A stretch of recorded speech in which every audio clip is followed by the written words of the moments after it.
बच्चों, इस वीडियो में आज हम पिछले वीडियो में जो छोड़ गए थे उसके आगे इसके बारे में हम अध्ययन करते हैं। अनुच्छेद 46 से, अनुच्छेद 46 में व्यवस्था दी गई है कि अनुसूचित जाति, अनुसूचित जनजाति एवं अन्य पिछड़े वर्गों की शिक्षा और अर्थ के बारे में बताया गया है कि सरकारें जो है किस प्रकार जो है अनुसूचित जाति, जनजाति और अन्य दुर्बल वर्गों के बारे में किस प्रकार उनकी शिक्षा की व्यवस्था करेंगी और उनको कैसे जो है आर्थिक अनुदान प्रदान करेंगी, इसके बारे में वर्णन किया गया है।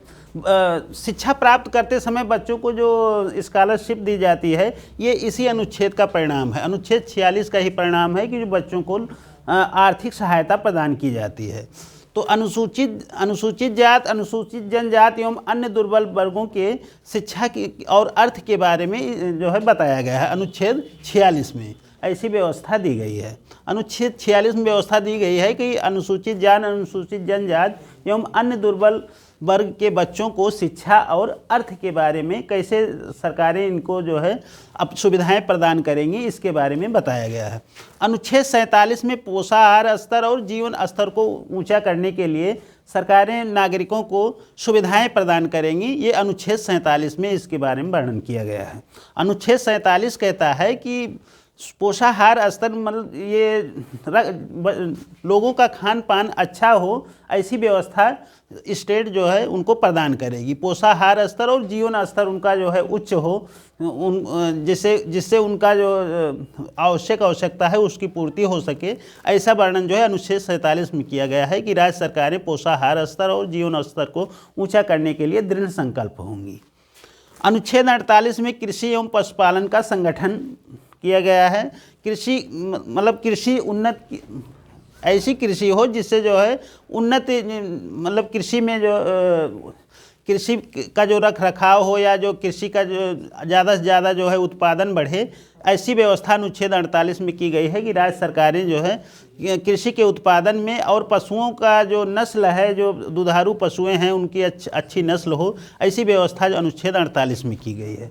अनुच्छेद 48 का में पर्यावरण का संरक्षण, पर्यावरण हमारा शुद्ध हो, इसके लिए व्यवस्था दी गई है अनुच्छेद 48 का में कि पर्यावरण का संरक्षण एवं वन्य जीवों की रक्षा किस प्रकार की जा सकती है। इन गाय और बछड़े जो प्रतिबंधित हैं, इनके बारे में किसी प्रकार की कोई हिंसक कार्यवाही न हो, ऐसी व्यवस्था जो है अनुच्छेद 48 का में इसका वर्णन किया गया है। अनुच्छेद 48 का कहता है कि पर्यावरण हमारा जो है शुद्ध हो, जिससे जो है खुले में लोग जो है सांसें ले सकें और हमारा स्वास्थ्य अच्छा हो, ऐसी व्यवस्था अनुच्छेद 48 का में पर्यावरण के संरक्षण एवं संवर्धन के बारे में बताया गया है तथा वन एवं वन्य जीवों की रक्षा किस प्रकार की जा सके, ऐसी व्यवस्था अनुच्छेद 48 का के अंतर्गत की गई है। अनुच्छेद 49 में राष्ट्रीय स्मारकों के रखरखाव के बारे में बताया गया है। जो हमारे धरोहर हैं, जिनको जो है देश विदेश से जो है पर्यटक देखने के लिए आते हैं, उनका रखरखाव किस प्रकार किया जा सके, ऐसा वर्णन अनुच्छेद 49 में किया गया। अनुच्छेद 49 कहता है कि राष्ट्रीय स्मारक के रखरखाव के लिए राज्य सरकारें व्यवस्था प्रदान करेंगी, ऐसा वर्णन अनुच्छेद 49 में किया गया है। अनुच्छेद 50 में कार्यपालिका एवं न्यायपालिका का पृथक्करण किया गया है। कार्यपालिका और न्यायपालिका में टकराव की स्थिति न हो और वो अपना कार्य सुचारू रूप से संचालित कर सकें, ऐसा वर्णन जो है अनुच्छेद 50 में किया गया है। अनुच्छेद 50 कहता है कि जो सरकार के 3 अंग हैं, कार्यपालिका, व्यवस्थापिका और न्यायपालिका, ये आपस में न टकराएं, ऐसी व्यवस्था जो है अनुच्छेद 50 में की गई है। कार्यपालिका और न्यायपालिका का पृथक्करण करके वे अपना कार्य अपने अपने ढंग से अपने कार्य क्षेत्र में रहकर ही संचालित करें।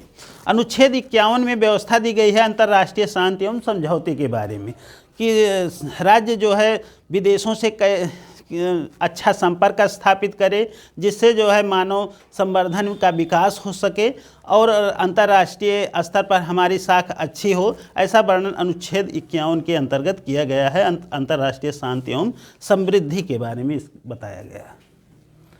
तो और बच्चों, एक बार इसको हम पुनः रिवाइज करते हैं। ये जितने भी अनुच्छेद दिए गए हैं इसको पुनः एक बार देखते हैं। अनुच्छेद 46 में व्यवस्था दी गई है भारतीय संविधान के द्वारा कि अनुसूचित जाति, अनुसूचित जनजाति एवं अन्य दुर्बल वर्ग के बच्चे जो हैं उनको शिक्षा और अर्थ संबंधी अर्थ का प्रावधान किया गया है। ये इसी का परिणाम है कि जो हमारे बच्चे जो है सरकार द्वारा वित्तीय सहायता प्राप्त करते हैं, जिसके अंतर्गत सरकारें जो है स्कॉलरशिप के रूप में उनको सहायता प्रदान करती हैं। ये हमारे अनुच्छेद 46 का ही 46 में ही व्यवस्था दी गई थी, जिसका जो है परिणाम है कि राज्य सरकारें अपने संसाधनों के अनुसार उनको शिक्षा और अर्थ से संबंधित जो भी सुविधाएं हैं वो प्रदान करती हैं। ये अनुच्छेद 46 में इसकी व्यवस्था दी गई है।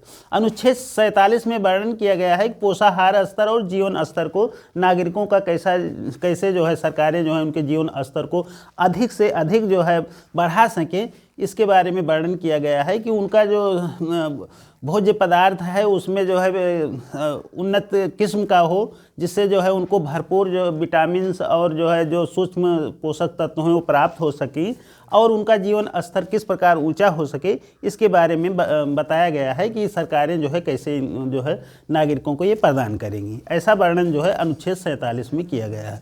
अनुच्छेद 48 में कृषि एवं पशुपालन का संगठन, उन्नतशील मतलब कृषि में किस प्रकार जो है पैदावार ज़्यादा बढ़ा सके, इसके बारे में बताया गया है कि हमारी कृषि जो है कि कैसे जो है अधिक से अधिक जो है पैदावार दे सके, इसके बारे में उन्नतशील किस्म के बीज हों और पशुओं का जो है कैसे जो है उनकी अच्छी नस्ल हो या दुधारू पशुओं को कैसे किस प्रकार जो है अच्छे से अच्छी व्यवस्था दी जाए कि वो हमको जो है अच्छा जो है उत्पादन दे सकें। ऐसा वर्णन जो है अनुच्छेद 48 में किया गया है। अनुच्छेद 48 का में व्यवस्था दी गई है पर्यावरण संरक्षण के बारे में कि हमारा पर्यावरण अगर शुद्ध रहेगा तो हमारा स्वास्थ्य जो है अच्छा रहेगा।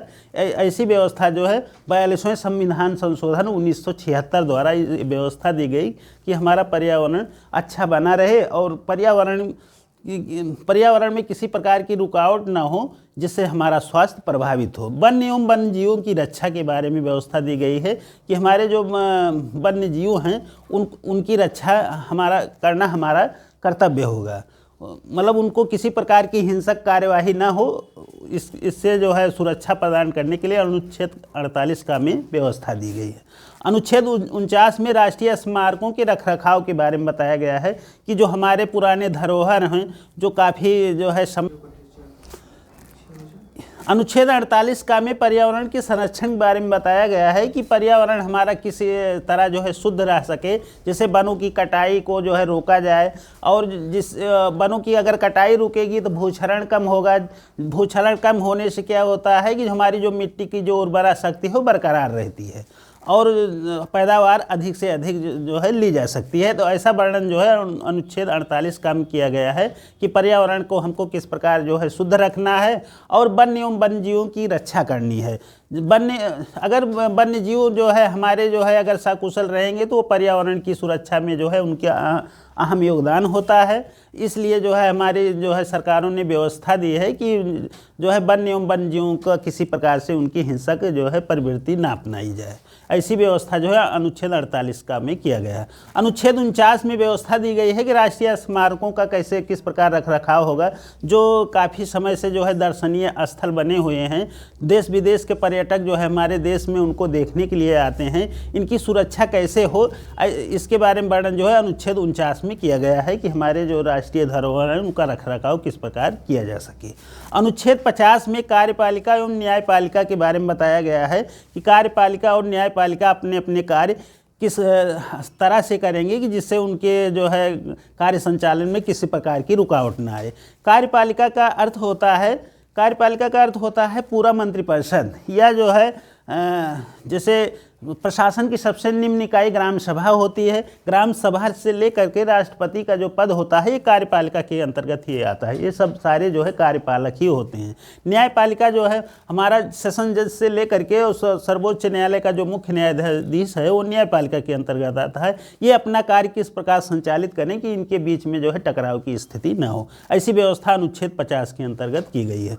अनुच्छेद 51 में अंतर्राष्ट्रीय शांति एवं समृद्धि के बारे में बताया गया है कि कैसे हम जो है विदेशी या है दूसरे देशों के साथ किस प्रकार का व्यवहार करें, जिससे जो है वो हमारे देश में, हमारे देश के प्रति उनके अंदर जो है विश्वास पैदा हो। जैसे अंतर्राष्ट्रीय संधियाँ हो गई, या जो है दूसरे देशों के साथ हमारा अच्छा मधुर संबंध बना रहे, इसके बारे में व्यवस्था जो है अनुच्छेद 51 में दी गई है। कि जो है दूसरे जैसे हमारे जैसे पड़ोसी मुल्क, पड़ोसी राज्य देश हैं, वो हमारे प्रति कैसे वफादार बने रहें, इसके बारे में ये बताया गया है अंतर्राष्ट्रीय शांति एवं समझौते के तहत।